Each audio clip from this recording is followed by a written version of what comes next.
Hello, I was so rudely cut off in the last video. So what I was saying is there is this thing in math. It's called the fundamental theorem of arithmetic. So that's what I was writing as the video cut off. So fundamental theorem of arithmetic.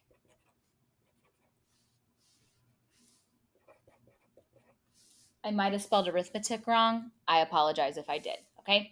Here's what the fundamental theorem of arithmetic says. It says that all positive integers that are greater than 1. So all positive integers that are greater than 1, all positive integers that are greater than 1 can be uniquely written. So uniquely written as a product of prime numbers.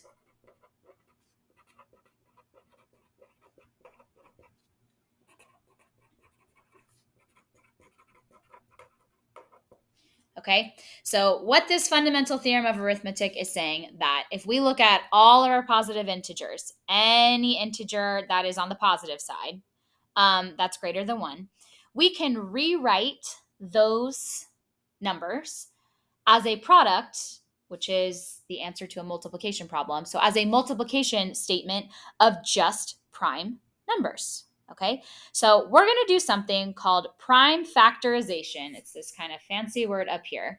Okay, and that is going to help us determine if we look at a number, we can figure out, okay, how can we rewrite this particular number as a product, as a multiplication statement of just prime numbers, these numbers that only have factors of 1 in itself. And the way we're going to do this is we are going to make what are called factor trees. Okay, so for prime factorization, that's what we're going to kind of dive into next. So on your paper, you can title it prime factorization.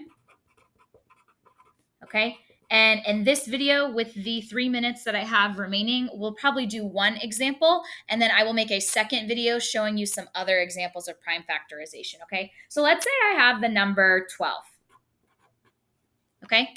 So the number 12, if I factored this, if I thought about what numbers can I multiply together to make 12, there are a lot of different possibilities. I could do 6 times 2. I could do 12 times 1. I could do 3 times 4. But once I find the factors that make up 12, I can take those factors and break them down into those factors.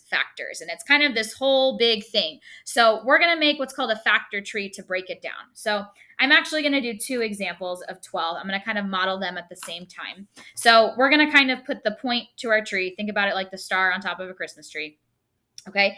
And we are going to think about factors that make up 12. Now, I could do 12 times 1, but we're trying to find a multiplication statement where we're writing a multiplication statement with only prime numbers, and anything times 1 is just itself. So we want to try to think of other factors. So for 12, we can multiply 6 times 2. So I'm going to kind of make 2 branches and put 6 at one end, 2 at the other end. I could also do 3 times 4. So I'm going to make 2 branches over here and do 3 and 4. Okay. And so once I've made these 2 branches of my factor tree, I'm going to ask myself for each number, is this a prime number? Okay. And if it is a prime number, the branch of that tree is going to die. Okay. It can't go on any longer. Its life has ended. So if I look at this factor tree, 12, where I factored it to 6 times 2, I'm going to ask myself, is 2 a prime number? The answer is yes. The only factors are 2 in itself. So this branch is dead. I'm going to circle this prime number 2 because the branch is dead.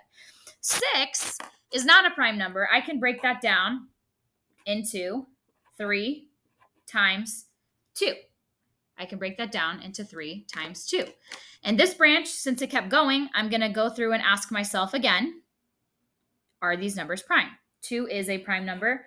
3 is a prime number. So look, all of my branches are now dead. They all end at a prime number, okay? In my 5-minute timer is almost up. So in the next video, we'll factor out 12 using 3 and 4 as factors, and then we'll talk about how we write this statement, this product of prime numbers.